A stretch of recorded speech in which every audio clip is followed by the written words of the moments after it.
세상에서 가장 알기 어려운 것이 사람의 마음인 것 같습니다.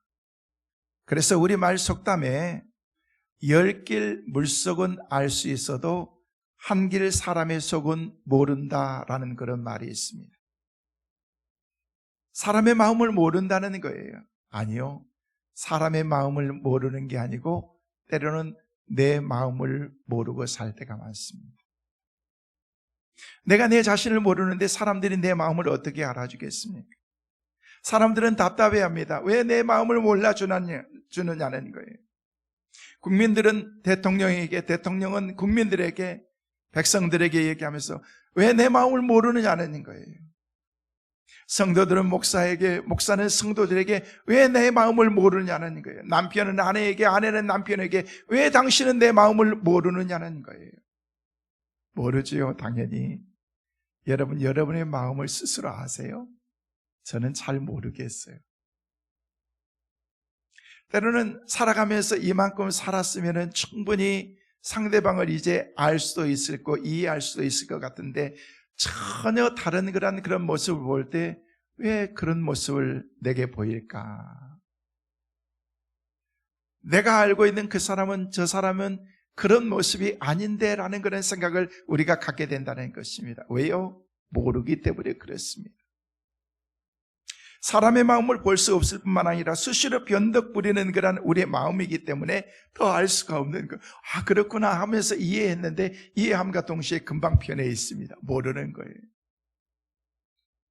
그래서 예레미야 17장 9절 말씀해 보니까 만물보다 거짓되고 심히 부패한 것이 마음이다. 우리의 마음이, 세상이 부패하고 병든 게 아니에요. 세상이 이렇게 거짓되고 심히 악한 것이 아니고 우리의 마음이 악하고 더럽고 부패해 있다는 것입니다. 이건 부인할 수 없는 거예요. 내 마음속에 자리 잡고 있는 그런 악한 생각들이 내 마음속에 있을 때 내 스스로에게 우리 스스로가 깜짝깜짝 놀랄 때가 많이 있다는 거예요.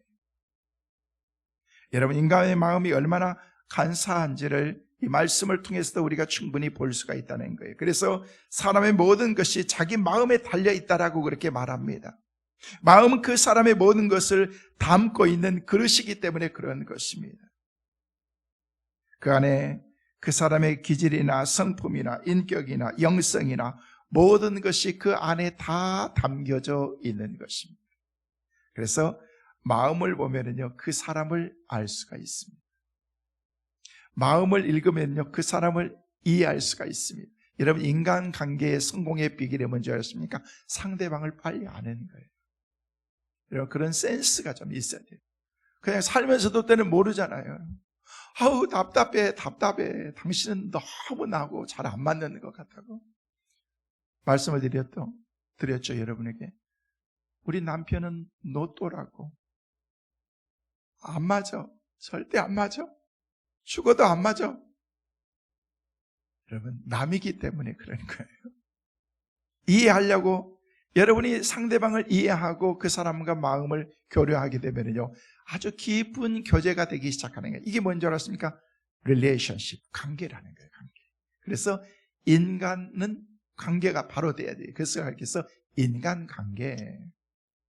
사람과 사람을 살면서 서로 관계가 온전하지 못하기 때문에 서로 불편하고 온전치 못한 그런 관계가 있기 때문에 서로 불편한 그런 마음을 갖게 된다는 거예요.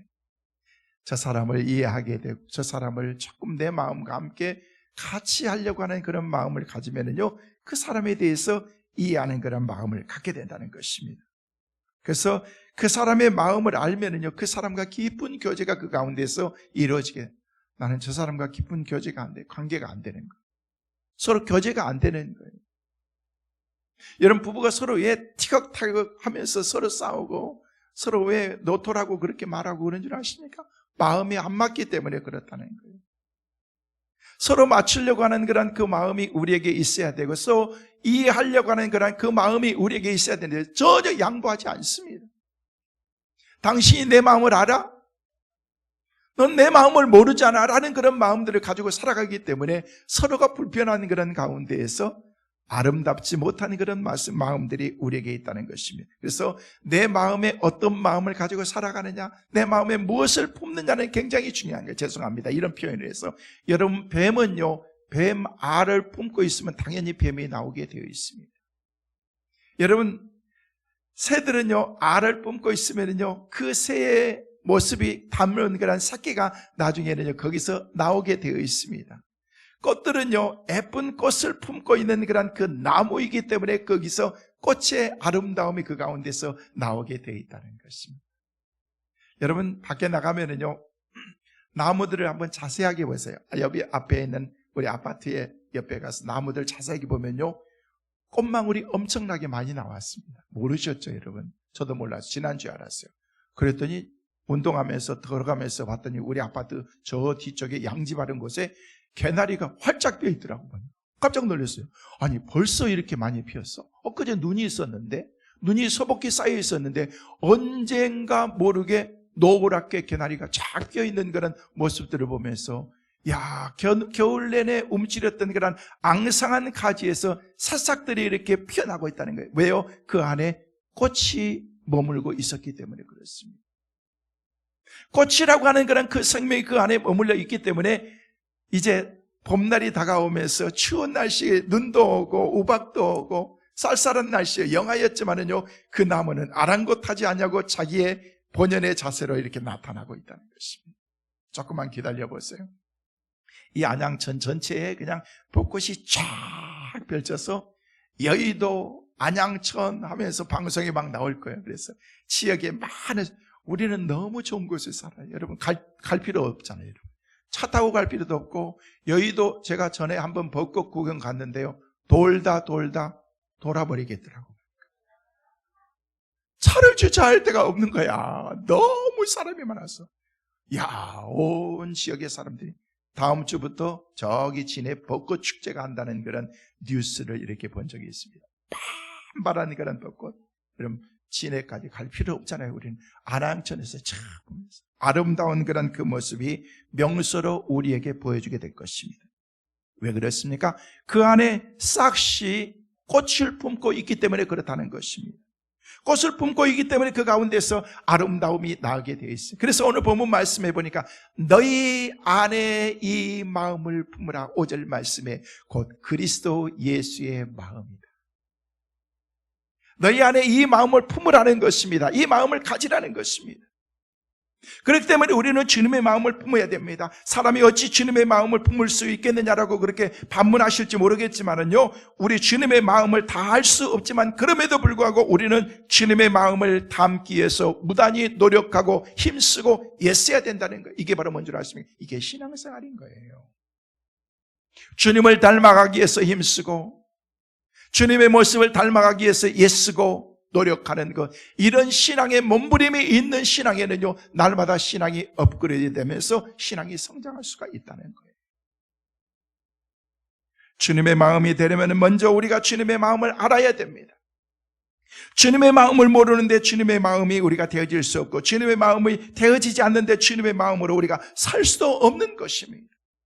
그래서 우리가 주님의 마음이 되기 위해서는 먼저 육신을 타고 들어오는 온갖 세상적인 마음들을 다 우리가 먼저 그것을 다 차단시켜야 된다는 것입니다. 끊임없이 우리에게 다가오는 그런 세상적인 그런 생각들을 끊임없이 가지치기를 하지 않으면 안 되는 것입니다. 우리 삶 가운데 주어지는 그런 모든 그런 상황과 환경 가운데에서 우리가 그런 것들을 하나씩 가지를 쳐야 된다는 거예요. 여러분, 대부도 같은 데 가서 보면은요, 그 대부도 포도가 유명하잖아요. 지금 가서 보세요. 나무 가지가요, 가지에 몇 가지 이렇게 달려있지 않습니다. 다 쳐버렸습니다. 아니, 쭉쭉 뻗어 있는 그런 나무들을 그냥 다 놔두면 거기서 열매가 많이 맺을 수 있을 텐데 다 쳐버립니다. 그리고 그 가운데서 한 가지에서 2개, 3개만 딱 열릴 수 있도록 만드는 거예요. 그게 진짜 진포도, 그리고 맛있는 포도를 그렇게 나올 수 있기 때문에 우리의 인생이 맛있는 인생을 살기 위해서, 가치 있는 그런 인생을 살기 위해서는요, 웬만한 것은 가지를 다 쳐야 된다는 것입니다. 세상적인 그런 마음들을 차단해야 된다는 것입니다. 우리에게 다가온 그런 유혹을 차단해야 된다는 것입니다. 그렇지 않으면 우리는 하나님의 마음을 가질 수가 없는 것입니다. 그래서 로마서 8장 6절 말씀하니까 육신의 생각은 사망이요 영의 생각은 생명과 평안이니라. 따라하겠습니다. 육신의 생각은 사망이요 영의 생각은 생명과 평안이니라. 믿으시면 아멘. 우리가 육신의 생각을 가지면 우리는 죽을 수밖에 없다는 거예요. 그러나 영의 생각을 가지면은요, 그때부터 우리의 삶 가운데서 생명과 평안이 우리 가운데 찾아오기 시작하고 역동적인 그런 삶을 그 가운데서 우리가 살아갈 수 있게 된다는 것입니다. 하나님은 당신의 마음을 예수 그리스도 안에 담아서 세상에 보내셨습니다. 물론 예수님은 하나님의 마음을 가지고 이 땅에 오신 것입니다. 하나님이시기 때문에 그런 것입니다. 근데 하나님께서 하나밖에 없는 독자 예수 그리스도를 이 땅에 보내주시면서 자기가 가지고 있는 모든 스피릿, 자기가 가지고 있는 그런 하나님의 그 마음을 예수님에게 다 그대로 전가시켜서 네가 이 마음 가지고 가라. 세상 사람들에게 네가 이 마음 같이 나누라, 같이 전해라. 내 마음이 어떤 마음인지 다 그 사람들에게 가서 다 보여줘라 라고 그렇게 주님이 사명을 가지고 이 땅에 오신 것입니다. 뭐 하기 위해서요? 하나님의 마음을 전하기 위해서. 하나님의 마음을 전하기 위해서.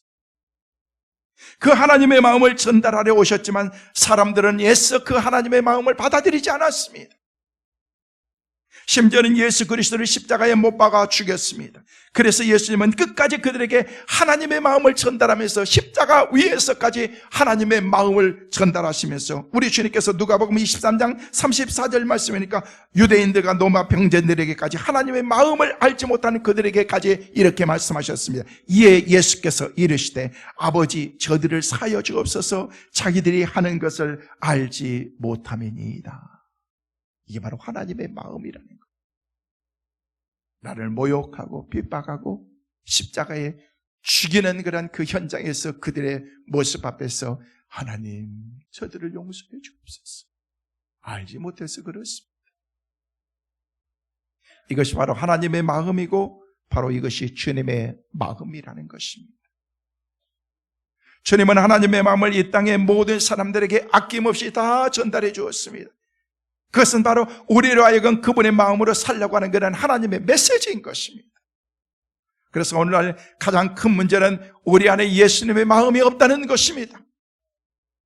오늘 이 시간 여러분에게 질문해 봅니다. 마음속으로 여러분 스스로 한번 답해 보시길 바랍니다. 여러분 마음속에 예수님의 마음이 있으십니까?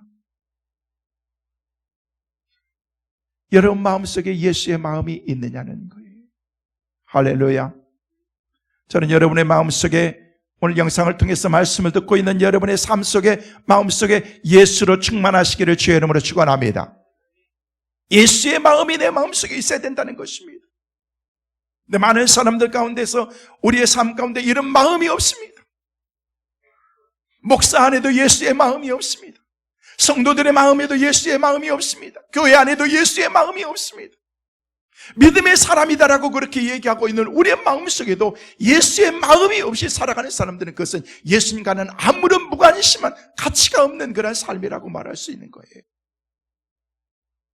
세상의 사람들은 다들 나요 나 좀 알아주세요, 나 좀 인정해 주세요 라고 그렇게 아우성입니다. 자기를 알아주지 않는다고 섭섭해하고 나를 알아주지 않는다고 불편하고 시험 들고 삐지고 토라지고, 이것이 바로 우리 인간들의 모습이라는 것입니다. 왠 줄 아십니까? 주님의 마음이 없기 때문인 것입니다. 주님의 마음. 사랑하는 성도님, 예수님의 마음이 없는 교회는 죄송합니다. 더 이상 그것은 교회가 아닌 것입니다.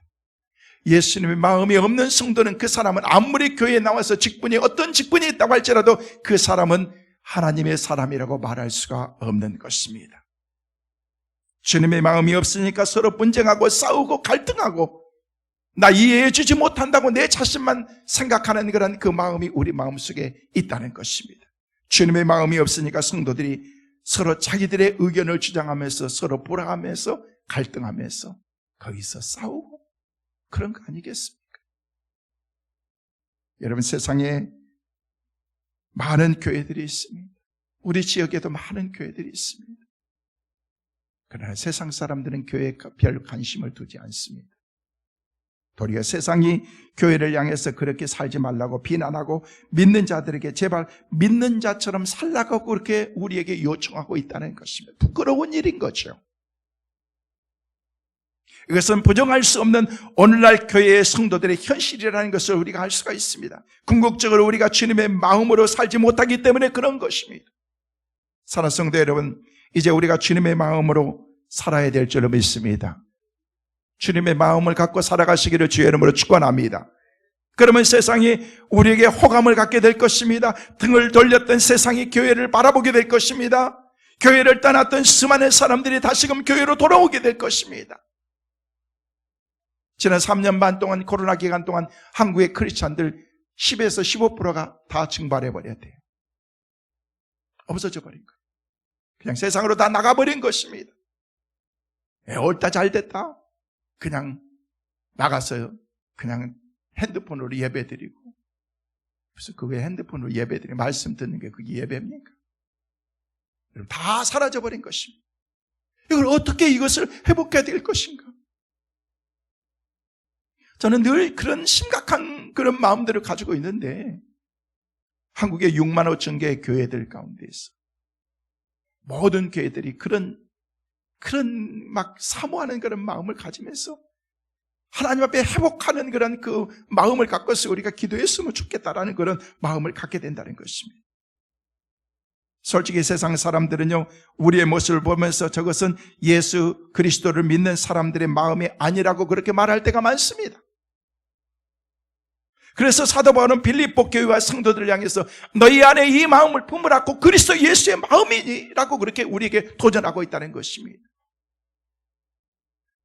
여러분, 우리가 예수님의 사람으로서 예수의 마음을 품지 않으면, 하나님의 사람으로서 하나님의 마음을 갖고 살지 않으면 이것은 우리의 삶 가운데서 아무런 의미와 가치가 없는 삶이라는 것입니다. 그렇다면 오늘 말씀을 통해서 그리스도의 마음은 어떤 마음인지 여러분에게 저는 몇 가지로 말씀을 드립니다. 첫째로, 그리스도의 마음은 예수 그리스도를 통해서 내 자신을 비우는 마음을 가져야 됩니다. 그리스도의 마음은 자기를 비우는 마음이었습니다. 오늘 봤던 5절 말씀이니까 사도 바울은 너희 안에 이 마음을 품으라 곧 그리스도 예수의 마음이니 하면서 예수님의 마음을 첫 번째로 자기를 비우는 마음이라고 소개하면서 6절 말씀에 보니까 그는 근본 하나님의 본체시나 하나님과 동등됨을 취할 것으로 여기지 아니하시고 라고 그렇게 말하고 있다는 것이, 그는 하나님이었다는 것입니다. 하나님인데 하나님으로서 그 인생을 살지 않고 인간의 몸을 입고서 이 땅에 내려오셨다는 거예요. 이게 뭐예요? 나 자신을 비우는 거예요. 비우는 거예요. 이 말씀을 그대로 말씀을 표현하면요, 예수님의 근본은 하나님이라는 거예요. 예수님은 삼위일체 하나님의 한 일로서 영광과 존귀와 능력과 모든 면에서 하나님과 동일한 동등하신 분이다라고 그렇게 우리에게 말하고 있다는 것입니다. 그 예수님이 하나님 아버지의 뜻을 따라서 이 세상에 우리에게 오신 것입니다. 그것은 자기를 비우고 마음이 낮아지시고 내 자신의 모든 것을 다 포기할 수 없으면 내려올 수 없는 것입니다. 얼마든지 하나님의 영광을 취할 수 있고 얼마든지 하나님의 능력을 취할 수 있고 얼마든지 하나님의 존귀를 취할 수 있으셨지만은요, 주님은 그것을 다 비우셨다는 거예요. 비우셨다. 그래서 이 세상은 인간의 몸을 입고서 이 땅에 오신 것입니다. 비우지 못하는 것은요, 우리 주님의 마음을 품지 못하는 것이나 다름이 없는 것입니다. 주님의 마음을 품기 위해서는요, 자신의 마음을 비워야 된다. 비워야 된다. 여러분, 비운다는 게 뭔지 아십니까? 비운다는 건 버리는 거예요.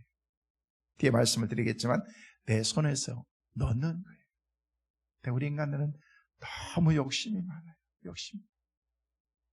못 버립니다. 비우지를 못합니다. 우리 마음속에 가지고 있는 것들을 내려놓는다는 것, 이게 쉬운 게 아니라는 것입니다. 여러분, 하나씩 버리는 연습을 하세요. 우리 어른들은 더더욱 그렇습니다. 돌아가시기 전에 버리세요. 여러분이 몇 살까지 사시고 싶으세요? 사는데 욕심이 없어요, 우리 성도들은. 기본이 120이니까. 여러분, 120을 살든 100을 살든 여러분이 산다면요, 살아온 만큼 이제 남아있는 시간을 계산하면서 이제 사세요. 남아있는 시간이 딱 정해져 있어요, 우리에게. 그러면 쉽게 따져보면요, 우리는 시한부 인생을 사는 거예요. 그러면요, 거기에 걸맞게 살아야 된다는 거예요. 하나씩 버리세요.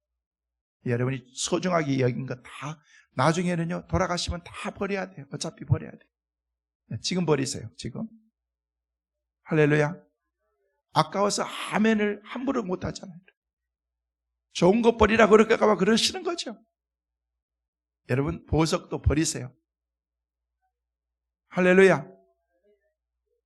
그냥 여러분 자녀들에게 미리 주라는 거예요. 여러분 돌아가시고 나면은요, 자녀들에게 좀, 돌아가시고 난 다음에 가지면요, 아무리 부모고 가족이지만요, 찝찝해요, 여러분. 근데 돌아가시기 전에, 야, 이건 내가 가지고 있는 소중한 건데 너한테 선물로 준다. 나중에 죽고 주는 것보다 살아있을 때 네가 가지고 있어라. 그렇게 주면 좋은 거예요. 여러분 연세 드시면은요, 아끼지 마세요. 좋은 옷 빨리빨리 입으세요, 여러분. 어른들은 옷을 좋은 걸 안 입으시다고 많이. 애끼다. 나중에 보면요, 그게 뭐 돼요? 알긴 잘하세요, 여러분. 저도 옛날에 옷을 이렇게 누가 사줬어요. 100만 원이 훨씬 넘는 옷을 사요. 나는 그때 돈으로 줬으면 좋겠더라. 내가 그러면 가서 두 벌도 사 입을 수 있는데, 사줬는데 어떻게 가서 따라같이 입었는데, 입고 가는데 너무 좋은데, 한 해가 지났는데 어떻게 옷이 그냥 줄었는지 내 몸이 늘었는지 안 맞아요. 옷을 입으면은요, 이렇게 되는 거예요. 이렇게. 그래가지고 안 맞아가지고 한 해 입고 난 다음에는 그 다음에는 못 입었어요. 근데 그거를 한 해 지나고 이태 지나고 3년 지나고 그러니까 빠지면 입어야지. 이놈의 살이 빠지나요? 지 맘대로 쪄가지고는요, 뭐 빠지지는 않더라고 보니까. 그래서 그걸 못 버렸어. 나중에 봤더니요, 유행이 지난 거야. 바지가 통이 이만큼 넓어가지고. 그래서 우리 이내수 권사님한테, 권사님 이거 너무 비싼 건데 바지 통 좀 줄여라고. 줄여가지고 요즘에 입고 다닙니다. 못 버려. 옛날에 샀던 그런 본전 생각이 나가지고 못 버리는 거예요, 여러분. 내 주님께서는요, 버려라, 손을 놔라, 내려놔라 라고 그렇게 말씀하신다는 거예요. 여러분, 사실 우리 마음에는요, 어떻게 하든지 자기를 높이고 싶고, 자기를 나타내고 싶고, 자기를 자랑하고 싶고, 이게 바로 우리 인간들의 마음이라는 것이야. 근데 주님께서는요, 너를 낮춰라, 너 자랑하지 마라, 너 그렇게 살면 교만이다 라고 그렇게 우리 주님이 말씀하신다는 거예요. 어느 날 말을 타고 뚜벅뚜벅 걸어가던 한 신사가 있었는데, 한참 가다 보니까 옆에서 일하는 그런 많은 사람들이 땀을 뻘뻘 흘리면서 큰 통나무들을 움직이고 있는데, 그 사람들이 군인이었어요.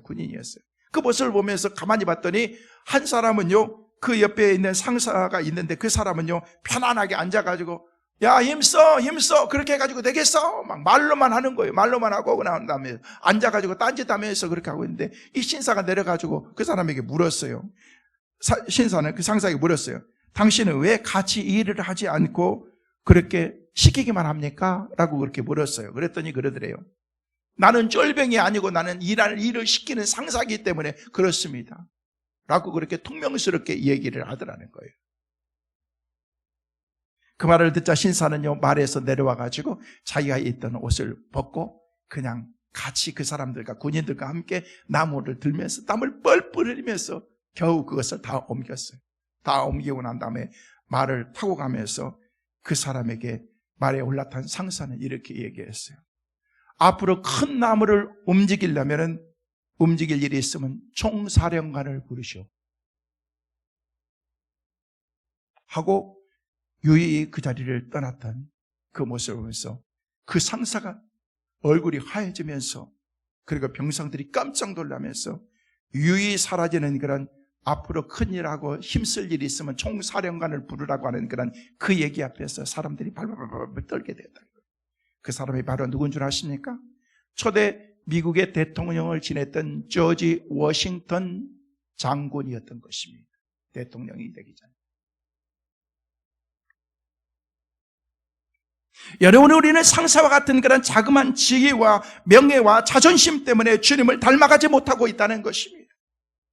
그럴 때마다 하나님과 동등됨을 취할 것으로 여기지 아니하시고 자기를 비워 사람들과 같이 되신 우리 하나님이신 주님을 우리가 바라봐야 된다라고 얘기하면서 너희가 그 사람처럼, 네가 그분처럼 네 마음을 네가 가져야 된다라고 그렇게 우리 주님이 우리에게 말씀하신다는 거예요. 이것이 총사령관이었던 그런 워싱턴이 말에서 내려 통나무를 옮길 것 같은 그런 비교할 수 없는 그런 일이지만 이것이 바로 자기를 비우는 것이라는 거예요. 우리가 주님을 닮기 위해서는요, 이 교만한 마음을 비워야 되는 것입니다. 이 교만한 마음을 비우지 않으면요, 절대로 주님을 닮아갈 수가 없습니다. 주님의 마음을 품을 수가 없는 것입니다. 이 교만한 마음을 비울 때만 우리는 주님을 닮아갈 수 있고 주님의 마음을 품을 수가 있는 것입니다. 그 사람이 바로 하나님의 사람이고 주님의 사람이라는 것입니다. 사랑하는 성도 여러분, 여러분의 삶의 작은 것이라도 여러분이 여러분을 비우면서 이제는 홀가분하게 사세요. 주님의 마음 품고 살아가시는 여러분 꼭 되시기를 주의 이름으로 축원합니다. 두 번째로 주님의 마음은 자기를 낮추는 마음인 것입니다. 내 자신을 낮추는 것입니다. 계속되는 말씀을 보니까 자기를 비우신 주님께서는 7절 8절 말씀에 오히려 자기를 비워 종의 형체를 가지사 사람들과 같이 되셨고 사람의 모양으로 나타나사 자기를 낮추시고 죽기까지 복종하셨으니 그 십자가에 죽으십니다 라고 그렇게 우리에게 말씀하고 있다는 것입니다. 자기를 비우신 주님이 그 다음에 하신 일은요, 자기를 낮추는 것입니다. 낮아지는 것입니다. 어디까지 낮추셨는가? 사람들과 같이 낮아지셨다는 거예요. 우리 인간처럼 낮아지셨다는 것입니다. 사람들과 같이 되었다는 말이 우리 인간들은 저와 여러분에게는 별 의미가 느껴지지 않지만은요, 이 얘기가 얼마나 엄청난 일인 줄 아십니까? 하나님이신 주님이 우리 인간이 되셔서 이 땅에 내려오셨다는 것입니다. 우리가 쉽게 이해하면은요, 쉽게 표현하면 이런 표현을 할 수가 있는 거예요. 우리 인간이 죄송해요, 개가 되었다는 거예요. 동물같이 됐다는 거예요. 고양이처럼 됐다는 거예요. 요즘에는 개가 사람보다 더 사랑받고 또 이렇게 관심을 많이 받는 그런 대상이 되었지만은요, 우리가 표현하죠. 우리가 못된 사람들 가르쳐서 아이 저 뭐 같은 인가? 강아지 같은 인가? 그렇게 하잖아요. 근데 쉽게 얘기해서 우리가 개가 되었다는 거예요. 개처럼 됐다는 것입니다. 하나님께서 인간처럼 인간과 동등됨으로 되었다는 것은요, 이거보다도 훨씬 더 비하시켜서 하는 얘기나 다름이에요. 근데 우리는 당연한 것처럼 하나님이신 그분이 우리 인간들에게 오면 당연히 그래야지 라고 그렇게 말한 것처럼 우리가 쉽게 얘기해서 아이고 저 바퀴벌레같이 인간 이렇게 됐다고 생각해봐요. 얼마나 기분 나쁘겠는가. 강아지 개 정도면요 우리는 충분히 괜찮지요 여러분. 근데 우리는 그보다도 훨씬 더 우리를 비하시켜서 할 수가 있는데 주님께서 우리에게 그렇게 오셨다는 것입니다. 그렇다고 하면은 우리가 짐승은 되지 못할지언정, 자신을 낮추는 일을 못할지언정, 여러분 내 자신이 조금씩 겸손하게 주님의 모습을 닮아가는 그런 그 마음은 우리가 가져야 된다는 것입니다. 우리는 자신을 날마다 낮춰야 됩니다. 자신을 낮추는 사람만이 주님을 닮아갈 수 있습니다. 주님의 마음을 품을 수가 있는 것입니다. 유명한 흑인 교육가였던 워커 워싱턴 박사가 이제 엘레바마에 있는 그런 터스키키 대학교의 총장으로 부임하게 되었습니다. 부임해가지고 집을 얻고서 이제 총장에 취임하기 전에 자기 동네를 돌아보는데 그 동네가 거의 백인들이 많은 사는 사람들이 있어서 이제 편안한 목장을 가지고 이렇게 동네를 한 바퀴 쭉 돌아보는데 어느 동네를 돌아가는데 한 아주머니가 이렇게 해요. 이봐요. 잠깐 이리 와봐요. 당신 우리 집에 와서 장작 좀 패주지. 내가 이렇게 몇 불 줄 테니까, 돈 줄 테니까. 그래서 이렇게 부커 워싱턴이 박사가 이렇게 그곳에 갔어요. 가서 이 장작 좀 패라고 당신. 그랬더니 알았다고 얘기하면서 그냥 옷을 벗고서 막 땀을 뻘뻘 흘리면서 장작을 막 뺐어요. 다 패고 난 다음에 그리고 이제 그것을 집에다가 이렇게 차곡차곡 장작을 벽난로 옆에 이렇게 쌓아놨어요. 다 하고 난 다음에 이제 다 하고 났으니까 수고했다고 하면서 돈을 몇 불을 주는데 아니라고, 괜찮다고. 내가 기쁨으로 했으니까 괜찮다고 얘기하면서 그거 사용하면서 돈을 받지 않고 막 신랑이라고 했는데 집에서 일하는 그런 여인 하인이 딱 나와서 보면서 깜짝 놀란 거예요. 그래서 왜 부커 박사가 왜 우리 집에 와서 이 일을 했지? 하면서 그래서 그러한 다음에 갔어요. 가고 난 다음에 주인에게 물었어요. 주인님, 어떻게 부커 박사가 우리 집에 와서 이런 일을 한 거예요? 저 사람이 누군데? 이 학교 새로 이렇게 취임하게 된 총장이었는데 이 여인이 얼마나 부끄러웠겠어요. 그 다음날 아침에 총장실로 찾아가서 100배의 사죄를 합니다. 그러자 부커 워싱턴 총장은 이런 얘기를 했습니다. 부인 괜찮습니다. 저는 가끔 가벼운 육체 노동을 좋아합니다. 그뿐입니까? 이웃을 위해서 돌보는 일은 얼마나 기쁜 일인지 모릅니다. 라고 하면서 그 사람을 데려 위로했다는 것입니다. 오늘 우리가 왜 성질을 내고 왜 우리가 화를 내고 왜 산에 중내하면서 이웃과 싸우고 있는 줄 아십니까? 자기 자신을 낮추지 못하기 때문에 그런 거예요. 나 자신을 낮추지 못하기 때문에. 명문이라는 신분 때문에, 돈이 조금 있다는 그런 교만 때문에, 조금 더 배우고 조금 더 잘 산다는 교만 때문에 나 자신을 낮추지 못하기 때문에 그런 것입니다.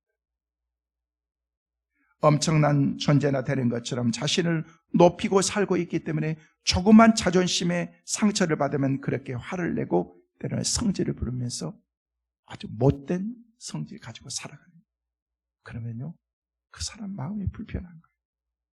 성도 여러분, 하나님이 사람이 되신 주님의 낮아지심을 여러분 늘 기억하시길 바랍니다. 낮아지고 또 낮아져서 섬김의 삶을 여러분이 살아야 됩니다. 봉사의 삶을 살아야 되면 그것이 바로 주님의 마음을 닮아간 그리스도인의 삶이라는 것을 오늘 본문은 우리에게 말씀하고 있습니다. 내 의를 드러내지 않는 것입니다. 자기 의를 드러내는 것, 나 자신이 한 일에 대해서 스스로 만족하면서 내가 스스로 자랑스러워하면 되는 거예요. 자신이 열심히 일하는 것만큼 사람들에게 인정받고 싶어하는 것만큼 그 마음을 가지면요, 내 마음이 불편한 것입니다. 성경에 보면 바리새인들이 그랬잖아요. 바리새인들 열심히 신앙생활도 하고 나름대로 구제도 하고 또 믿음 생활을 잘하는 것처럼 보이는, 일주일에 2번씩 금식했습니다. 사람들 앞에서 또 구제도 많이 했습니다. 근데 주님께서는요, 아주 해칠한 무덤 같은 인간들아 하면서 그 사람에게 독을 품어서 우리 주님께서 얘기하면서 인간이 그렇게 살아서는 안 되는 거야 라고 그렇게 우리 주님께서 책망하신 것을 볼 수가 있습니다. 왠 줄 아세요? 내 의를 드러내기 때문에, 내 자신을 드러내기 때문에. 내가 열심히 이렇게 일하는데 목사님은 여러분, 목사님이 알아주면 뭐 하겠어요? 성도들이 여러분 알아주면 뭐 하겠어요? 그냥 여러분의 자리에서 믿음으로 잘 섬기면 하나님께서 여러분을 알아주실 줄로 믿습니다. 할렐루야. 그러면 되는 거예요. 내가 열심히 이렇게 하는데도 사람들은 나를 알아주지도 않고, 여러분 그런 기대치가 있으면 실망하게 되는 거예요. 사람들이 알아주든 알아주지 않든 하나님 앞에서, 그래서 열심히 일한 후에는 주님께서 말씀하신 것처럼 우리가 해야 됩니다. 누가복음 17장 10절 말씀 보니까 그러므로 너희도 명령받은 것을 다 행한 후에 이르기를 우리는 무익한 종이라 우리가 해야 할 일을 한 것뿐이라 할지니라. 여기 말씀이니까 나는 무익한 종이라. 어떻게? 내가 모든 것을 행한 후에 내 스스로에게 가져야 될 마음이 나는 무익한 종이라는 것입니다. 여러분, 종은요, 내가 하고 난 다음에 주인이 나를 이렇게 대우도 안 해주고 알아주지 않는다고 여러분 그런 기대하지 마세요. 그 자체가 잘못된 것입니다.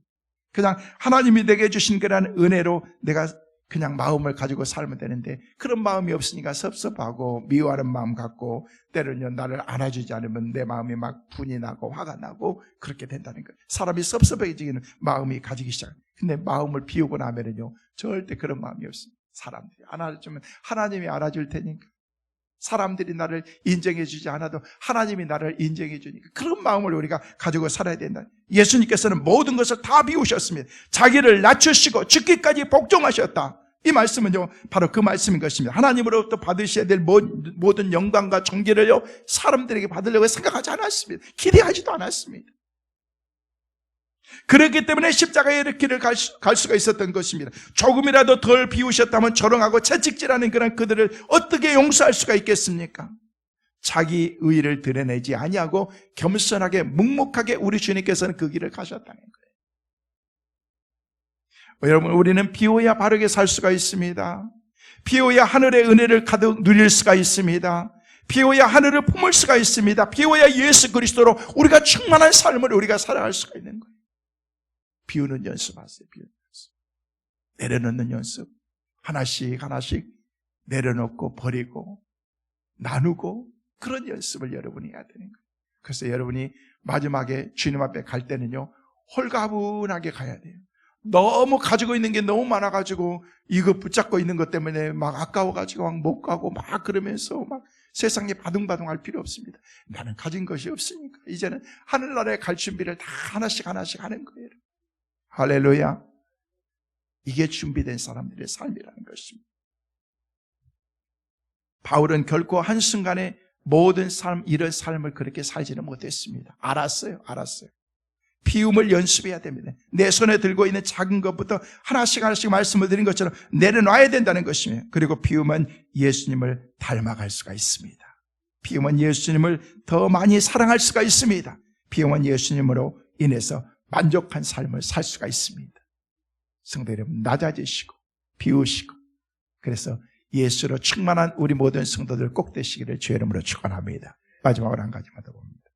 주님의 마음은 죽기까지 복종하는 마음이었습니다. 여러분, 순종이 아닙니다. 복종이라는 것은 순종의 단계를 훨씬 넘어선 단계를 복종이라고 말하는 것입니다. 그런데 이 복종하되 어디까지? 죽기까지 복종했다는 거예요. 죽기까지.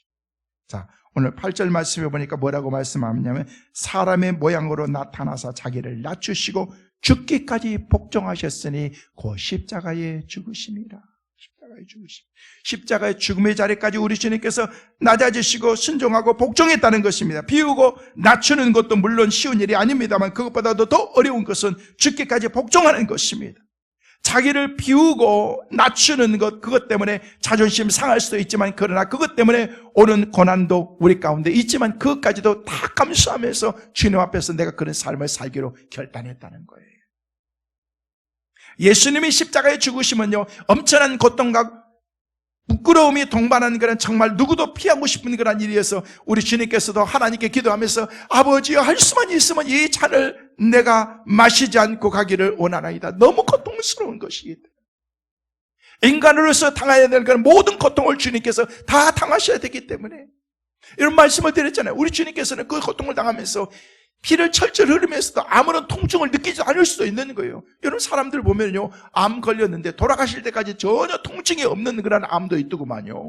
어떤 사람은 암의 그 통증 때문에 너무 괴로워가지고 잠도 못 주면서 그런 막 계속해서 몰피를 맞는 분들이 있는데, 여러분, 암 절대 걸리지 마세요. 요즘에 4명 가운데, 우리 한국은요, 거의 4명 가운데 1명은 암 걸린대요. 절대 암 걸리지 마세요. 걸리고 싶어서 걸리고 싶은 사람이 어디 있어요? 그렇게 하겠지만은요, 우리 건강하게 살자고요. 살다 보면요, 모든 사람들이 다 100% 다 걸린대요.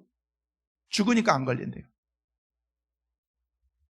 오래오래 살면요, 다 이렇게 돌아가시면 여러분 다 정밀 검사하면요, 그게 다 나올지도 몰라요. 근데 건강하게 살아야 됩니다. 그냥 즐겁게, 그냥 조금 그냥 유하게 좀 사는 게 필요해요. 너무 까칠하게 그렇게 살지 마요.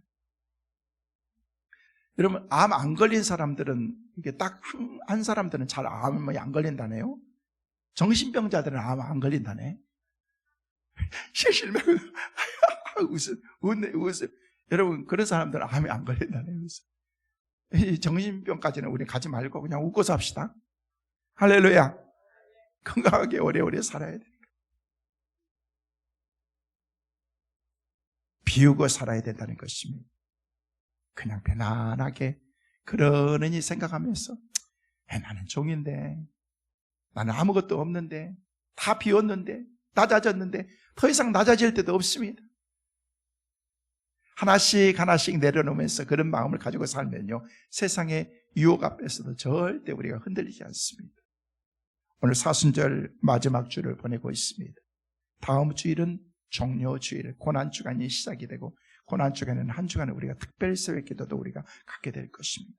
십자가를 지시기 위해서 예루살렘에 입성하는 날을 기념해서 지키는 주일이 다음 주일입니다.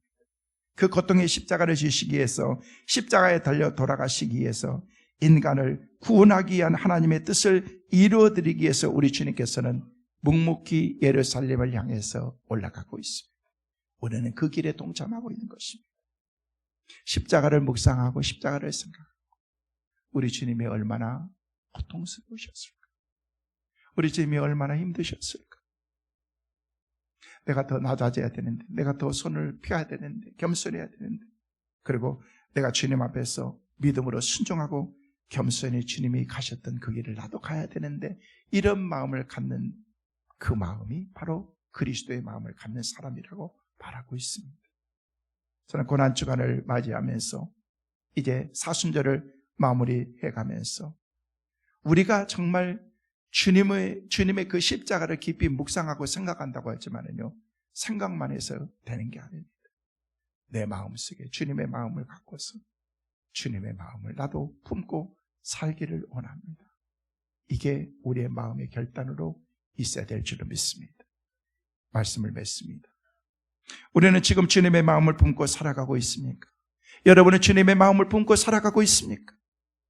예수님을 믿고 그리스도인이라는 그런 이름을 갖고 있지만 주님 닮아가고 있는지, 내 마음속에 주님을 품고 살아가고 있는 그런 그 마음이 있는지 내 자신을 점검해 봐야 됩니다.